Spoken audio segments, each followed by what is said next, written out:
खुनाचा प्रयत्न व दंग्याचा गंभीर गुन्ह्यातील पाहिजे आरोपी अटक अंबड गुन्हे शाखा युनिट 3 ची कारवाई। खुनाचा प्रयत्न व दंगा यासारख्या गंभीर गुन्ह्यातील पाहिजे आरोपीला अंबड गुन्हे शाखा युनिट 3 च्या पथकाने अवधूतवाडी पंचवटी परिसरातून सापळा रचून अटक केली।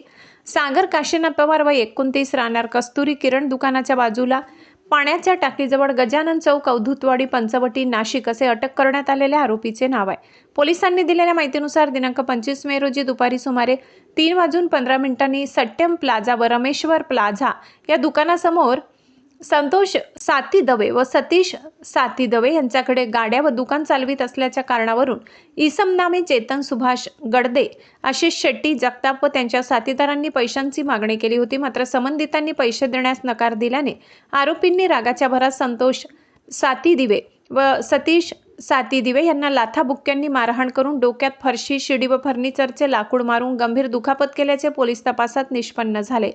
या प्रकरणी फिर्यादी श्रीमती संगीता विलास वाघ यांनी मुंबई नाका पोलीस ठाण्यात तक्रार दाखल केली होती। त्यानुसार मुंबई नाका पोलीस ठाणे गुन्हा रजिस्टर नंबर 248/2026 अन्वये विविध कलमांखाली गुन्हा दाखल करण्यात आलाय। सदर गुन्ह्यातील आरोपी सागर काशीनाथ पवार हा अवधूतवाडी परिसरात असल्याची गोपनीय माहिती गुन्हे शाखेला मिळाली।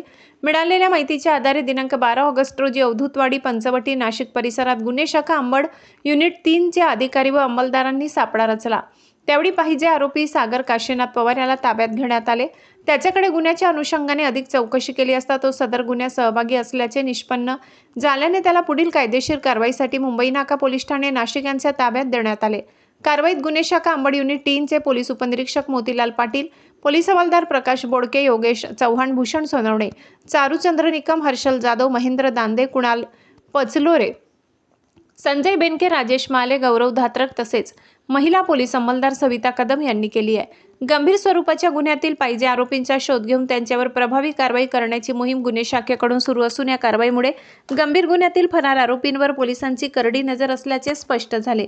महाराष्ट्र माझा न्यूजसाठी विशेष प्रतिनिधी प्रवीण कासार, नाशिक।